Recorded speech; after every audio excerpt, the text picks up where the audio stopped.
نو تاسو هغو ته څه وکړل؟ 10,000 رسمي سندونه چې ما د خلکو نه راخیستي ما حکومت پخواني دولت غړي ډېری یې په اداري او اقتصادي فساد باندې متهم دي. آیا تاسو هم د همدې ډلې څخه یاست؟ په افغانستان کې سیاستمداران ټول دروغ وایي، اکثرا یې دروغ وایي،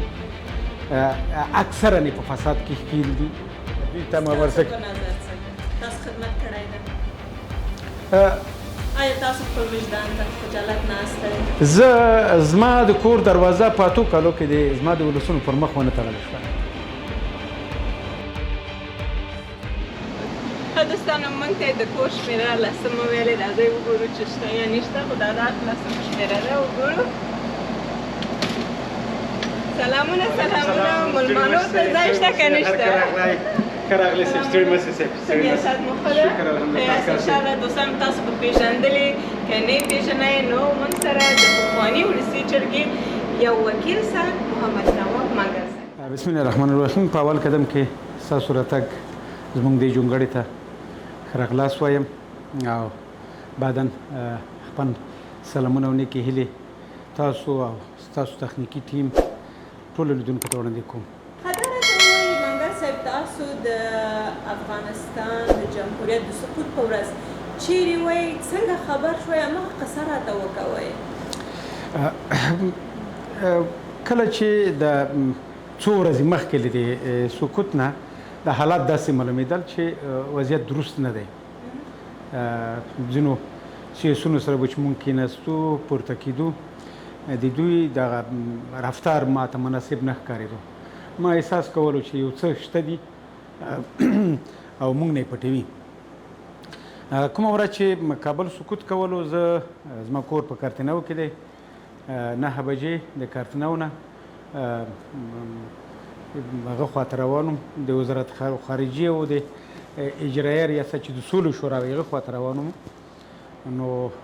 10 بجو باندې ښار کې د وضعیت ډېر ګډوډ و.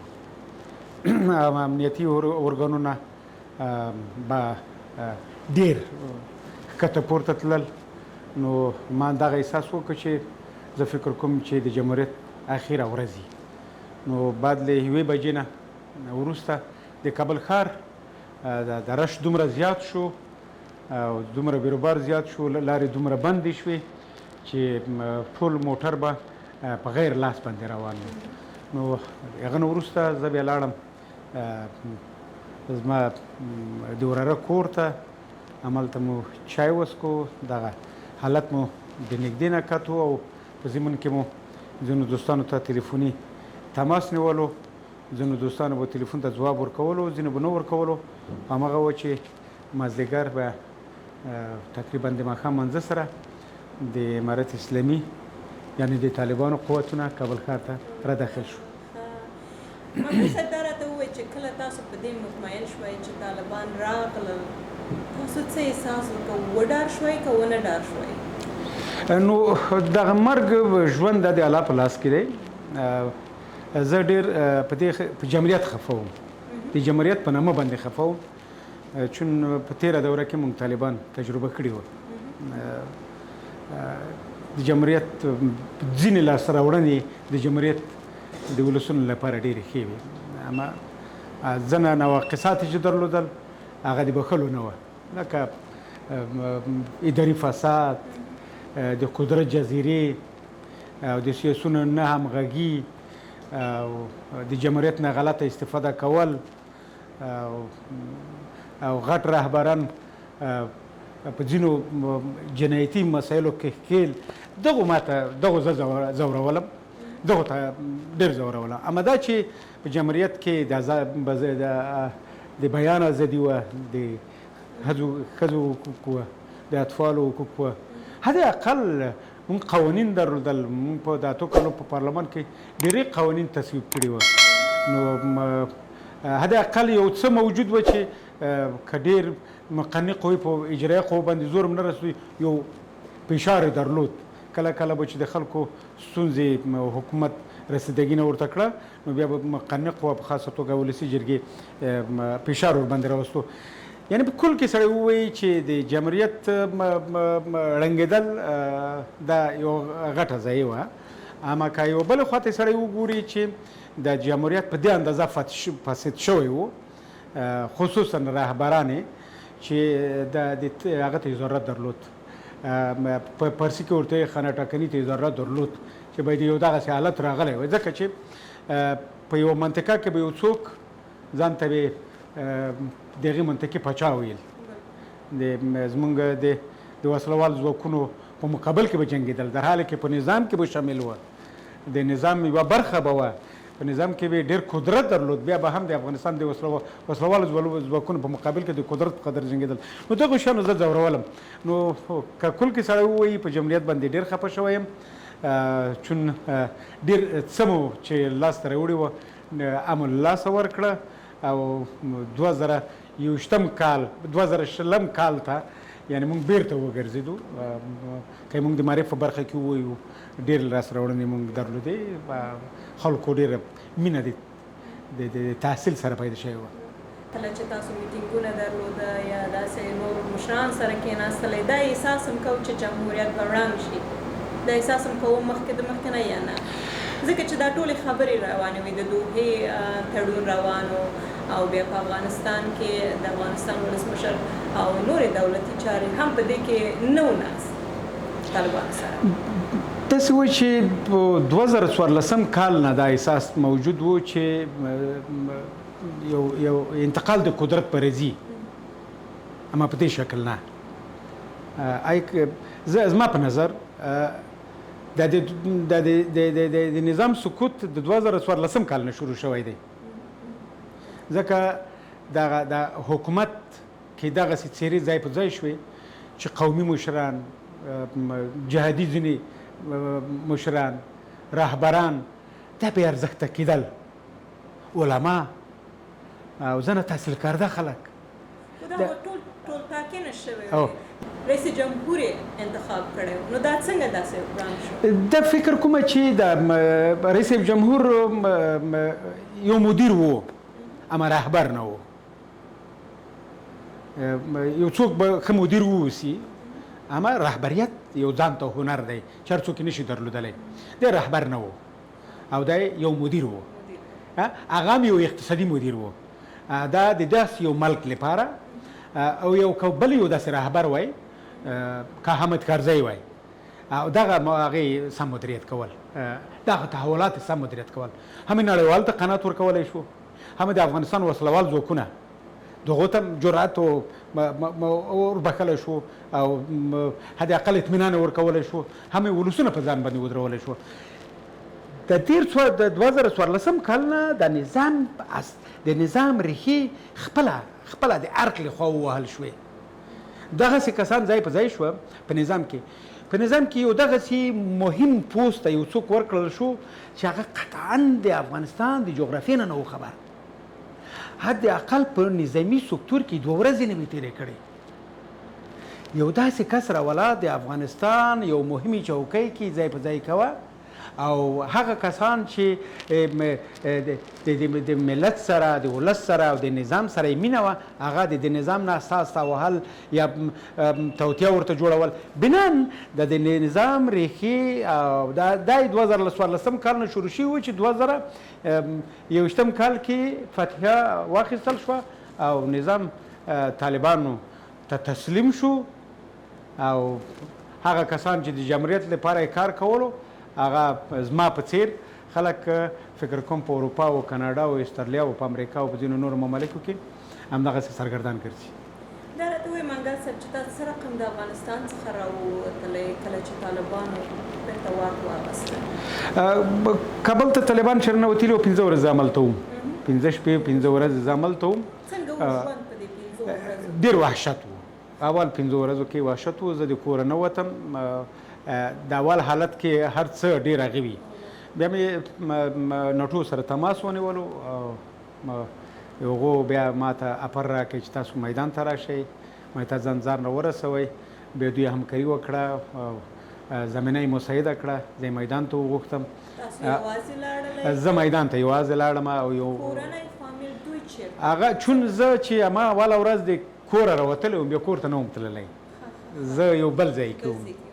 خپل کور نه بیرته یعنی هغه ما خپل خبرو کې ویلي چې د کابل ښار دومره ګډوډ و چې بیرته د په 500 ساعتو کې د یوې ساحې نه بلې ساحې ته ځان نشو رسولی ټرافیک بند شو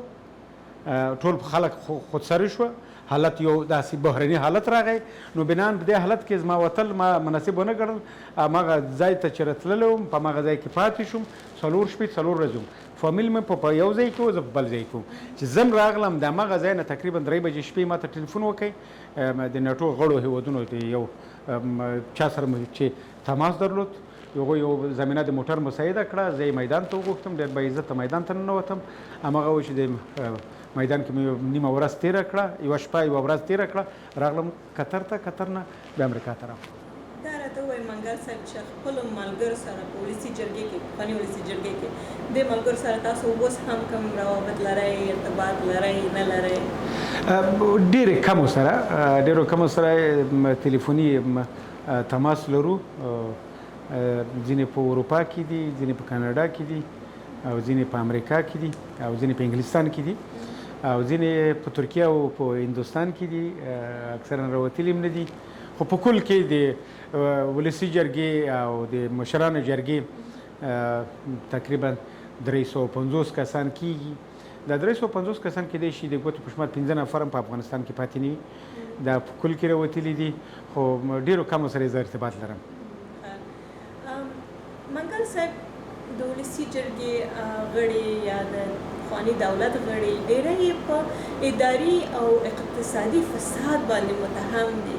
زه تاسو نه دا پوښتنه کوم خدای دې وکړي چې تاسو خفه نه شئ ایا تاسو هم د همدې ډلې څخه یاست مننه زه ارمیش دپاره زه دغه وایم چې ای کاش زه سیاست ته نه وای تللی چون زما بزنس کې هم کاروبار مې کولو ما د همغه ځای دغه سیاستمداران چې کتل ما وویل چې زه به هم خپل ولسونو ته خدمت وکړم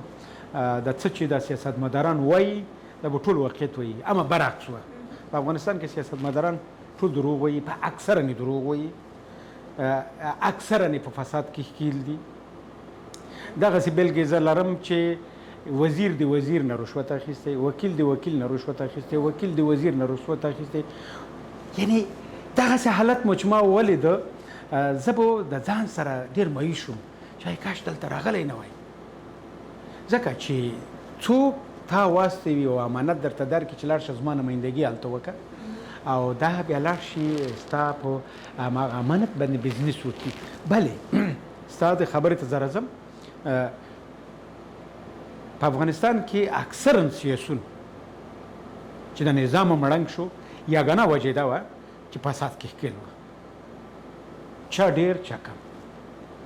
زه به څه درته ووایم زه خپل وجدان ته مسؤلیت لرم او د خپل اولا ته مسؤلیت لرم تر اوسه پورې مې 1 روپۍ بیت المال زما کور ته نه ده راغلی الله دې ما راولي اما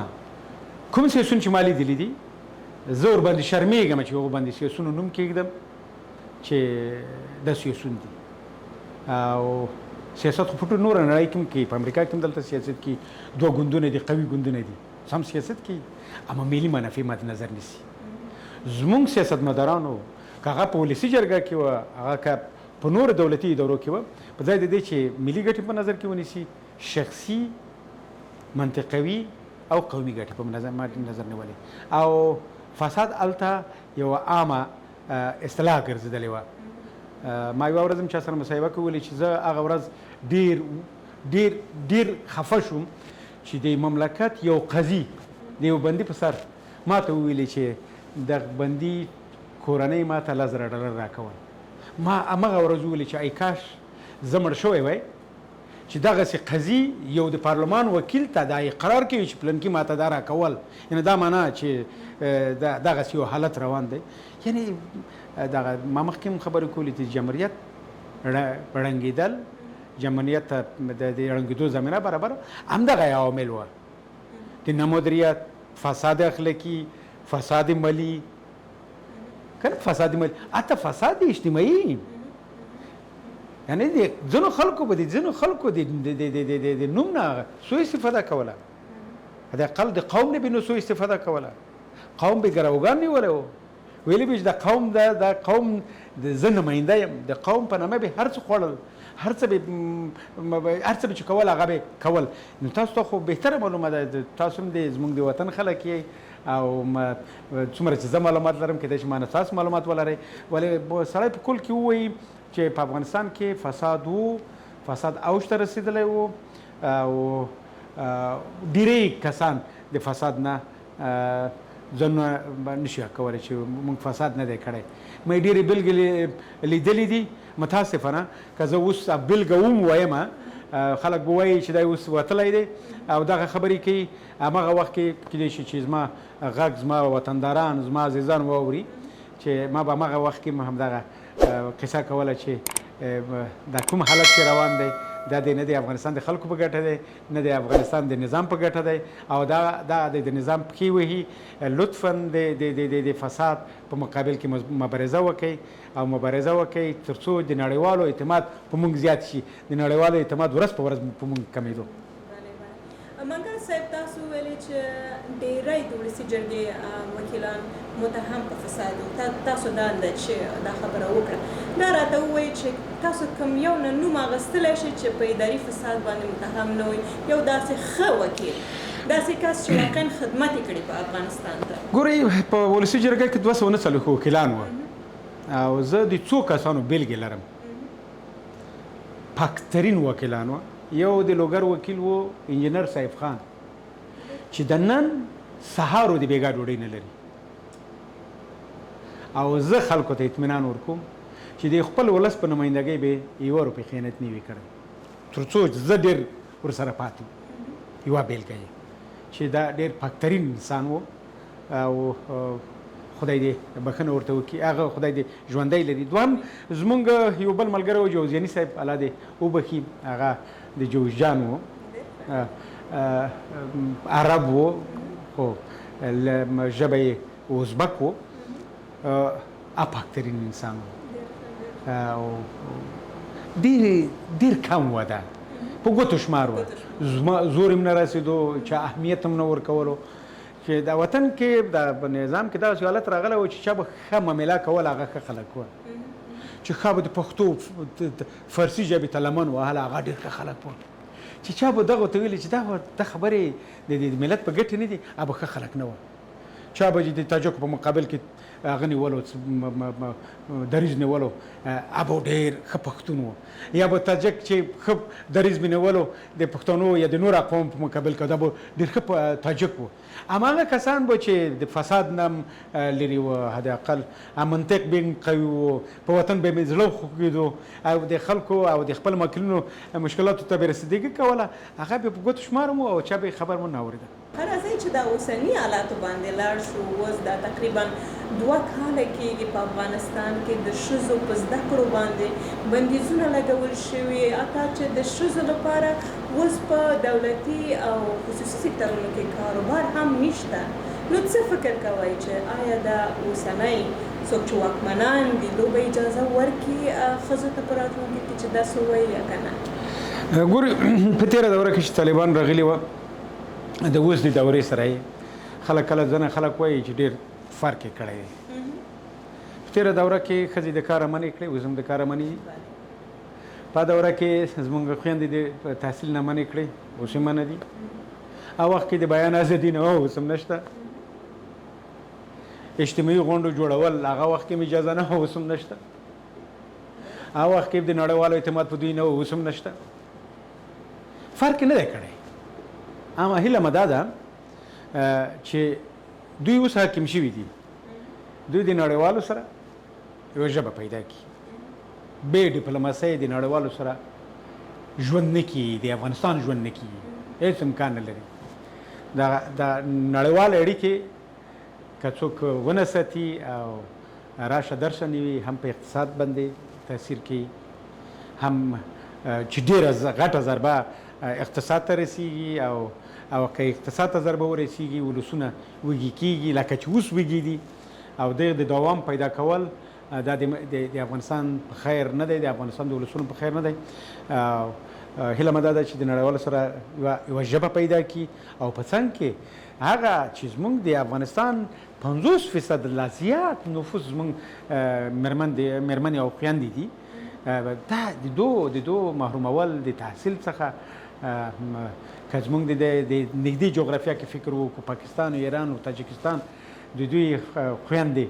چې پاکستان هم یو اسلامي ملک دی ایران هم یو اسلامي ملک دی خویندو ته اجازه ورکړې ده خویندې تحصیل کوي او دا د دوی حق هم دی چې دا حق په قرآن کې زموږ خویندو ته ورکړل شوی دی چې د دې تحصیل حق لري نو که دوی دا کارونه ونه کړي دغه فاجعه ورځ په ورځ هغه کېږي زیاتیږي بیا کېدای شي چې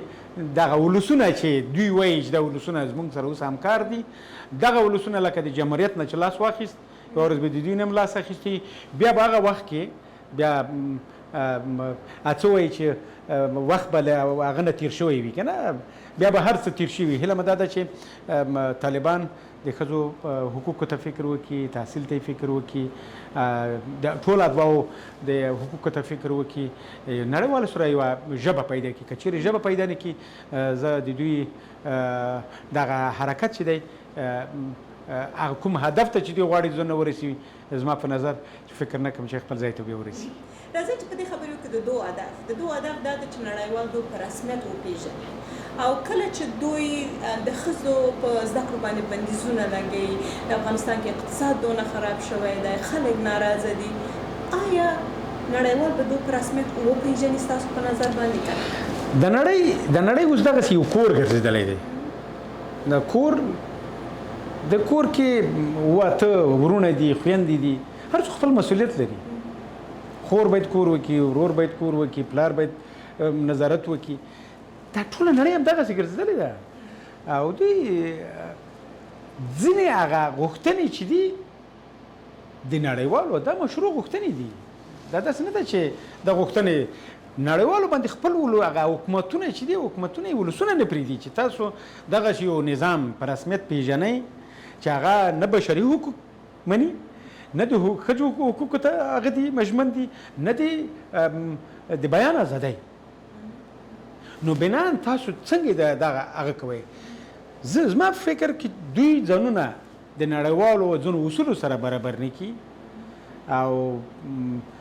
ځنه غوښتنې د نړیوالو غوښتنې مشروع غوښتنې دا معنی نه ده چې دوی یو مشروع هغه حکومت جوړ کړي ټول شموله حکومت یې جوړ کړي کېدای شي دا غوښتنه دوی ته د قبول وړ نه وي کېدای شي ما ته د قبول وړ نه وي چې مخکیني غله یا په شر اچوونکي دي په لاړ شي په نظام کې دي شامل شي نه ولې هغه کدرونه هغه کسان چې لوړې زده کړې لري د افغانستان د ولسونو لپاره متحد پاتې شوي دي که په نظام کې شریک شي او د نړیوالو غوښتنه هم دغسې دا موږ هم دې ته هغه یو خوشحاله یو یعنی دا یو ښه نظر دی اما د ښځو حقوق د ښځو تحصیل دغه شان دا په ټوله نړۍ کې دا غوښتنې که دوی ونه مني او دا غوښتنې دوی سر ته ونه رسوي زه فکر کوم بیا هم دغه درد د افغانستان ولسونو نه وځي د 38 میلیونه نفوس چې په د افغانستان لري دا درد د دوی د ورځ په ورځ پاتې کېدل نړیوال چې په رسمیت نه پیژني او دوی هم د نړیوالو سره یو ژبه نشي پیدا کولی د مشکلات ستونزې بیا ورجنه درد ولسونو ته رسیږي ولسونو نه کار شته نه روزګار شته نه اعتماد شته نه خلک په دې مطمئن دي چې زما راتلونکې څه ده آیا که زه تحصیل وکړم آیا چیرته یو دنده پیدا کولی شم در حاله کې دنده کې سرکتیب هم مفتی سرمعلم هم مفتی د اقل کمپیوټر کارم ملا نو هغه یو څوک وایي چې زه چې تحصیل وکړم ما ته خو د دې زمینه نه مساعدېږي حداقل یو نظامي زده کړې څوک کوي چې احساس د وطن ورسره یې غواړي چې تحصیل وکړي د افغانستان لپاره خدمت وکړي هغه ځان ګوري چې قمندان د لوا هم یو ملا رئیس ارکان یو ملا قمندان ټوله یو ملا حداقل قمندان بلوک هم یو ملا قمندان د قل اردو یو ملا نور خو تشکیلات نشته نو زه تحصیل څه لپاره کوم یعنی خبره دا ده که دوی غواړي چې د افغانستان ولسونو زړونه راوړي د افغانستان د ټولو افغانانو مشترک کور دی او دا کور کې ځان ته یو څوک حکومت نشي کولی حداقل د ټولو حقوق باید دلته وساتل شي. چې باید یو ټول شموله حکومت جوړ شي. ټول شموله جوړ شي خو د مخکني غلو نه. څه فکر کوئ چې که جوړ شي آیا د افغانستان راتلونکي به څه وي؟ یعنی په افغانستان کې ځینې دغسې څېرې شته چې په تېر دغه 20 کلن نظام کې هم نه وه او که وم ډېر پاک خلک وو تاسو به څوک به ووایئ چې دغه کس باید ووځي؟ یعنی ځینې دغسې کسان زه پیژنم چې وطن ته هم وفاداره دي په ولس باندې هم زړه خوږېږي عالي تحصیلات هم لري ښه مدیریت هم کولی شي. څوک نوم واخلئ ماته. په طور مثال مهدوي یو هزاره دی لوړې زده کړې لري موږ سره په ولسي جرګه کې وکیل و د هزاره د قوم هم دی ډاکټران لري او پاک سړی ولې همداسې بلکې په تاجکو کې لرم همداسې بلکې په ازبکو کې لرم همداسې بلکې په پښتنو کې لرم. یعنی دا یوه خبره ده دا یو نفر و یعنی داسې په صلحاو ورته ښودلی شو. یعنی مونږ هغه کسان باید فیصدي ورته هغه کړو چې حد اقل 100% فاسد و انا حد اقل یو څوک دی فکر وکړي دغه سړی خو حد اقل د مونږ له نظره ډېر هغه نه دی څه نومېږي ملوث نه دی په دې شیانو باندې. داسې ډېری خلک دي هم په اروپا کې دي هم په امریکا کې دي هم په کاناډا کې دي هم په افغانستان کې دي هم په د همسایه ملکونو په خلیج ملکونو کې دي افغانان دي یعنی تحصیل کرده خلک دي وطن سره یې مینه موجوده ده که دوی د همدغه شکل روان وي او دا زما په نظر منګر صاحب دا ستاسو خبرو نه داسې معلومیږي چې تاسو قومي تعصب نه لرئ چې وایي چې په ټول شموله حکومت کې هم باید هزارهګان اوسي هم ازبکان اوسي هم تاجکان اوسي خو ډېری خلک پښتانه په دې باندې متهم کوي چې دوی ډېر قوم پرسته دي نو هغو ته به تاسو څه وویل لرئ؟ داسې دی چې په تاجکو ازبکو هزاراو کې یو څو کسان چې دغه مسایلو ته لمن وهي او دي د شخصي ګټې په خطر کې شوي دي هغه چوکۍ مقام او دغه شیان لاس ورکړي دي. په کل کې تاجک وروڼه ازبک وروڼه زه چې ډېر ارتباط ورسره لرم همدا په دې نظر باندې نه دي او ځینې هغه قدرت طلبه خلک چې قدرت له لاسه وتلی دی کېدای شي او ځینې کسانو ته ووایي په کل کې هزاره او تاجک ازبک نورستانیان قزاق قزلباش او بلوچ د وطن ته ډېر متحد خلک دي او د پښتنو لاس وزره دي او پښتانه د دوی لاسونه پښې دي په ګډه دا وطن کې باید ژوند وکړي په ګډه باید حد اقل د دې وطن په ابادۍ کې باید په ګډه کار وکړي ابادۍ لپاره هم د دې حد اقل چې کار کوي د خپل فامیل لپاره باید حلاله نفقه هم پیدا کړي هم باید هغه وطن کې باید باعزته ژوند هم وکړي هم باعزته یو دنده وظیفه باید اجرا کړي چون د ټولو افغانانو کور دی. اما په تاجکو کې هم ځینې فاسد خلک او ځینې خودغرضه نجات پرسته قوم پرسته ډېری شته دي همداسې ځینې په پښتنو کې هم شته دي ځینې متعصب پښتانه. اما زه د هغو ته ما دا پیام دی تاجکو ازبکو هزاره او پښتنو وروڼو ته چې دغه افغانستان د ټولو افغانانو مشترک کور دی که هغه که یو اوندوم دی د دې افغانستان د دې خاورې دی او د افغانستان د قوانونو مطابق حق لري چې دلته ژوند وکړي وطن ته خدمت وکړي د دې هوا نه استفاده وکړي او د دې وطن نه که کومه ګټه د کور ته رسیږي حلاله هغه ګټه کور ته یوسي. منګر صاحب ما ته ووایئ چې پولیسي جرګې کې څومره موده تاسو وایئ؟ 8 کاله. 8 کاله دا راته ووایئ چې په دې 5 کالو کې د 8 کالو کې تاسو څه لاسته راوړل دا چې ولس تاسو انتخاب کړی وای خپل د وکیل په صفت باندې تاسو هغو ته څه وکړل په دې 8 کالو کې؟ اصلا د ولسي جرګې دنده د قانون مطابق چې اوس هغه قانون هم نشته قانون مطابق 4 دندې وي د حکومت په اعمالو باندې نظارت د خلکو ستونزې او مشکلاتو رسول د قوانینو تصویب او د بودیجې تصویب. په یوه برخه کې زه ډېر معاصر وم چې د خلکو مشکلات مې هغه ته رسول نظام ته دا چې دوی څومره رسیدګي ورته کړه نه یې کړه د دوی ستونزه وه د حکومت. اما ما په وخت و زمان که هغه د باسزۍ په برخه کې وه هغه کې د بې عدالتۍ په برخه کې وه هغه د قانون د نه تطبیق په برخه کې وه هغه کې د اجتماعي خدماتو په وړاندې کولو کې وه نو موږ هماغه ستونزې په وخت و زمان رسولې دي. یعنې که غاړه بنده مه کړي 10,000 رسمي سندونه چې ما د خلکو نه راخیستي وي ما حکومت ته رسولي دي او بیا مې تعقیب کړي دي. تر ډېره یې هغه ستونزو ته هغه شوې ده څه نه مې رسیدګي شوې ده په وخت و زمان کې او د قانون په تصویب کې مې رغنده برخه اخیستې ده. په دا 2 کالو کې کیدای شي زه 10 ورځې ما غیر زیرینې وي کړې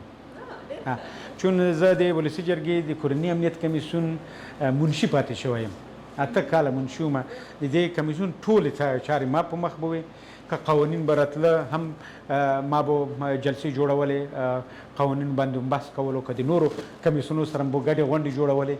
نو اکثرا به زه حاضر وم.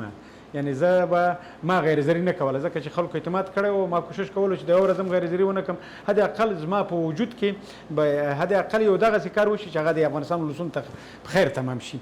د حکومت په اعمالو مو نظارت کړی دی. دوامدار ولایتونو ته تللي یو. په هر کال کې په 2 ځله رخصتې وه یو د ژمي یو د اوړي په 2 رخصتیو کې ما خپل د ولسونو ته تللی یم. هلته مو د خپله حوزه انتخاباتي حوزه کې د حکومت په اعمالو باندې نظارت کړی. په افغانستان کې مو د حکومت په اعمالو باندې نظارت کړی دی په کل کې او د قانونو په تصویب د قوانینو په تصویب کې مې رغنده برخه اخیستې ده چې اکثرا قوانین به چې راتله یا به د کمیسیون نه زه پکې حاضر وم یا به معاون د کمیسیون و یا به د اقل یو نماینده د کمیسیون لخوا موږ ورته راسولو. نو د قانون مطابق هغه 4 دندې چې وي دا ما کوشش کړی د سرته ورسو. اما دا چې څومره خلک ما نه راضي دي په ولسونو په اړه لري چې آیا زه معاصر وم معاصر نه وم ما خدمت وکړ آیا دوی ته ما ورسک تاسو خدمت کړی ده آیا تاسو خپل وجدان ته خجالت ناسته زه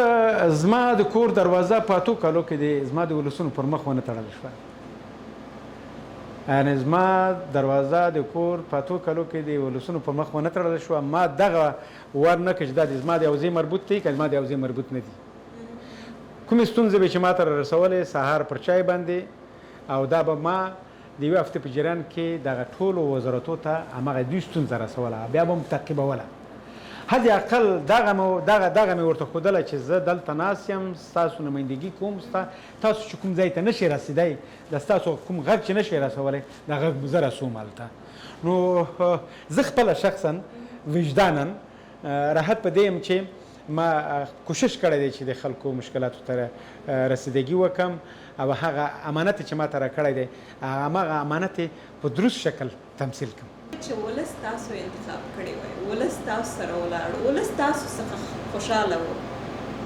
نو بیا ولې تاسو خپل ولس پرېښوده او امریکې ته راغلی داسې خراب حالات؟ زه به کله چې زه په دې پوهېدم چې ځکه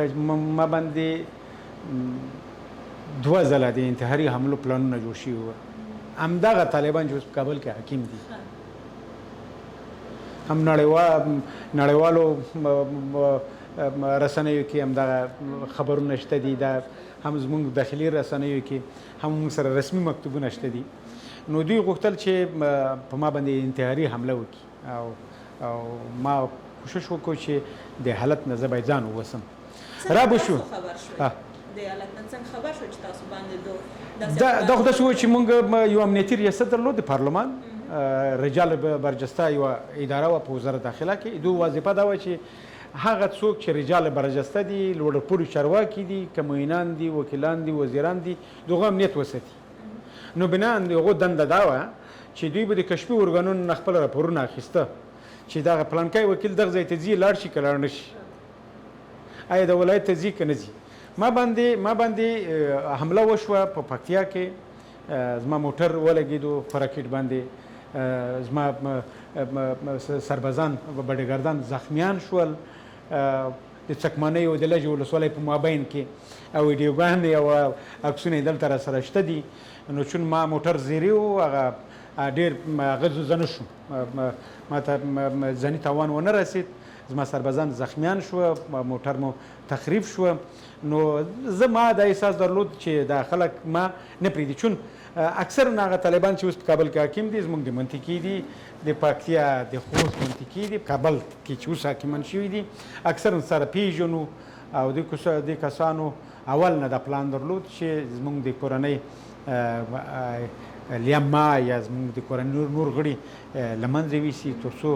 دا د جمهوریت لابي چې په پکتیا کې کوي د جمهوریت لابیګر نور هم وه خو دوی له منځه یوسو خبره د ستاسو خبره ته راځم چې ولسونه اوس ما سره دي ولسونه بېسلا ولسونه دي توپک نه لري او طالبانو په چا خبره بندیان کړي دي زه اوس هم چلنج ورکوم که چیرې په پکتیا کې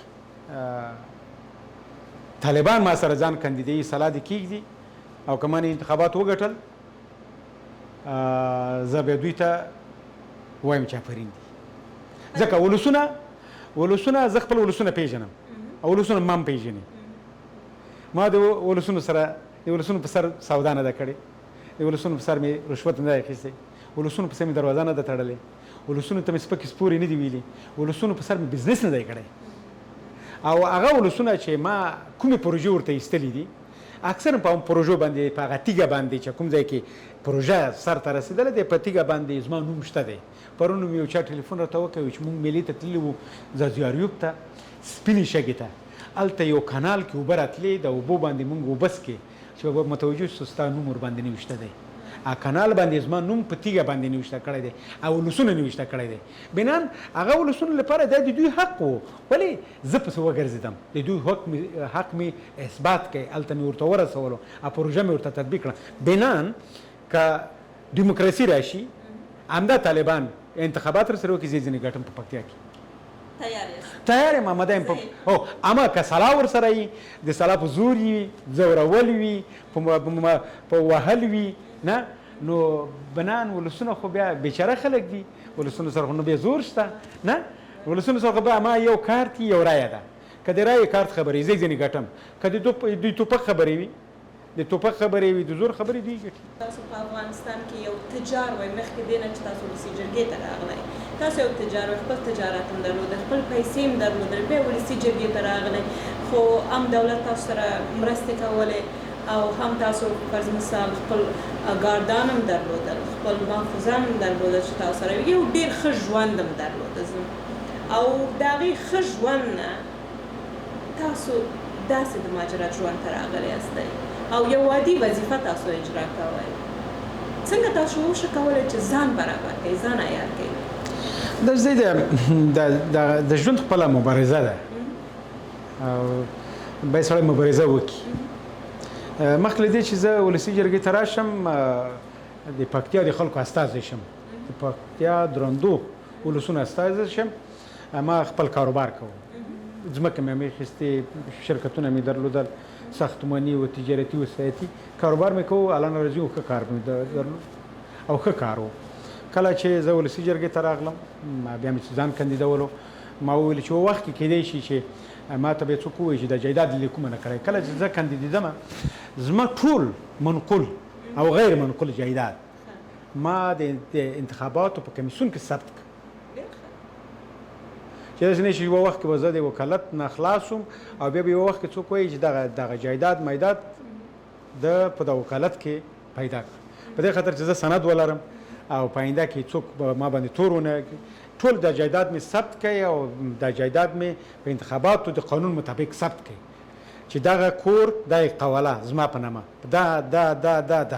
دا منقول جایداد دا غیر منقول جایداد خو کله چې ولسي جرګې کې ما اته کاله تېر کړم ځنه منقول جایداد مې له لاسه ورکړ او غیر منقول جایداد مې له لاسه ورکړ ځکه چې کاروبار نشي کولی بزنس نه مې ودرېدل کاروبار خراب شو نو بنان صرف د خلکو نمایندګي وه هغه کوم ژوند مې چې کولو هغه ژوند ما قناعت درلود راغلم دلته کله چې مهاجر شوم دلته کله چې راغلم دلته مې د خلکو دوستانو نه پوښتنه وکړه سړی څه وکړي دلته خو د امریکا کې خو څوک پیسې مفتې نه درکوي چې تا ته کور مفت درکړي خو اول 3 میاشتو کې د امریکا حکومت په کل کې تر یو کاله پورې د افغان مهاجرو سره ښه رویه وکړه امکانات ورته ورکړي وو کور یې کرا ورته ونیولو حد اقل 200 روپۍ د 250 روپۍ په نیمه پیټ ورکولو کښې تر یو کاله پورې ورته ورکولو تر څو چې دوی په کار باندې ولېږي زه چې راغلم ما ډېر زه د امریکا کوم حکومت معطل پاتې نه شوم ما خپل کار شروع کړی او 3 میاشتې وروسته مې د امریکا د حکومت نه کاش اخیستی دی نه مې بینیفټ اخیستی دی هغه مې بند کړی دی خپل کار کوم او هغه ژوند مې چې په امریکا افغانستان کې درلود دغه ژوند مې چې دلته اوس پیل کړی دی ډېر تفاوت لري هلته مې ډریور درلود دلته زه خپله ډریوري کوم صحیح شو هلته به ډوډۍ بل چا راته پخوله زه اوس خپله پخوم مثلا هغه وخت کې به کور بل چا راته پاکولو اوس کور زه خپله پاکوم یعنې هغه وخت کې به موټر بل چا راته مینځلو اوس زه لاړ شم خپله یې ومینځم پاکې کړم یعنې مطلب دا دی چې ډېر تفاوت موجود دی اما ځان مې ورسره یاد کړی دی ځکه چې اوس خو دغه ملک ته راغلو دغه ملک کې د اوسېدو ارزو لرو کله چې د ملک کې د اوسېدو ارزو لري سړی باید هم ځان باید ورسره یار کړي تر څو هغه ستونزې چې په آینده کې ته راځي هغه مخه نیول شي ډیری کسان سره د ولسي جرګې ته راتګ مرسته کړې معتبر شوي شتمن شوي او تاسو څخه تاسو شتمنۍ اخیسته ده تاسو یې بیخي صفر ته رارسولی یاستئ نو دا ډېر جالبه ده زه دا زه چې زه کله راتلو مونږ د ولسي جرګې ته چې کامیاب شو 249 وکیلان بیا انټر کنټرول هوټل کې بیا د اشنایي پروګرام یې نیولی و قوانینو لارې ورته ښودلی چې څه رقم لباس باید واغوندئ څه رقم باید خبرې وکړي مایک باید څنګه چالان کړي د قانون څنګه راځي څنګه بیرته تصویبېږي کمیسیونو ته څنګه ځي دا نړیوالو سیمینارونو یا کنفرانسونو کې چې وکیلان برخه اخلي څه رقم باید لاړ شي دغه یې 2 میاشتې موږ ته درس راکول دغسې وکیلان ما پېژنده چې کورلای انټر کنټرول هوټل ته پورته کېدی نه شوه د ډېرې د زړوالي لاسه کله چې 8 کاله وروسته پورته کېدل 3 زیرې موټر ورپسې ګرځېدل 3 زیرې موټر ما به کله ورته ویلې مې چې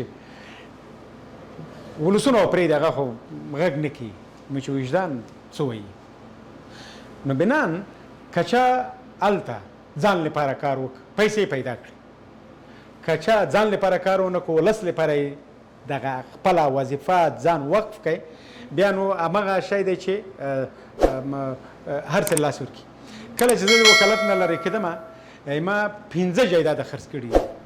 او د دغو 15 جایدادو هغه د قولې کفیزه لرم چې ما قولې اقرار کړی دی نو بنان ما یو څه له لاسه ورکړه خو زه د اعلان رضي یم دا وجدان ډېره غټه محکمه ده سړی وجدان ته خجالت نه وي او خپل ولس ته خجالت نه وي جایداد پیسې دا به پیدا شي خو نیک نوم موږ خو مسلمان یو یو مسلمان باید بل چا حق ونه خوري چې بل حق ته باید د بل چا په حق کې باید سړی خیانت ونه کړي او بیا بیت المال باید سړی ځان ته خپل نه کړي او باید حرام باید سړی ونه خوري نو بیا دغه اصولو مطابق چې د خلکو حق هم او بیت المال مو نه غلا کولو نو بنان که زه دلته غریب شوی وم د عادي ژوند ولرم نو دا زما ته یو افتخار دی همنګل صاحب ډېره مننه چې موږ ته وخت راکړه زه غواړم چې په دې اخره کې یوه بله پوښتنه تاسو نه وکړم چې تاسو راته مثې صادقا جواب یې راکړئ هغه څه مو کړل په دې 8 کاله کې چې تاسو ځوروي یو شی ای کاش زه ولسي جرګې ته نه وای راغلی او د خلکو نمایندګي مې نه وای کړې دې باندې تاسو پښیمان زه په 100% پښیمانه یم ځکه یو دغسې ځای ته زه راغلم چې کوم ځای نه ما دغه نظام کته دغه دیموکراسي مې کته او دغه د خلکو نمایندګي مې کته په هماغه شکل چې ما اراده درلوده ما فکر درلود هغه څه نه وه نو بنان دغه 8 کاله ما ځای شوي دي ای کاش زه ولسي جرګې ته نه وای راغلی دی ما د خلکو نمایندګي نه وای کړې ځکه چې د خلکو امانت دا ډېر غټ مسؤلیت دی او هغه مسؤلیت باید په 8 کالو کې ما د خپل وخت به نه وای ضایع کړی ځکه چې خلکو ته باید ما ډېر کار کړی وای خو دغه نظام چې و دغه سیستم چې جوړ کړی و دغه حکومت چې په کوم شکل و دغه زورواکي چې په کوم شکل و او د غلا او چور چپول چې کوم شکل و ما خپل ولسونو ته چې کومه اراده ما درلوده او زما د ولسونو حق و ما ونه کولی شول په دې نه ډېر زه پښیمانه یم ډېره زیاته مننه ستاسو د وخت نه منګل صاحب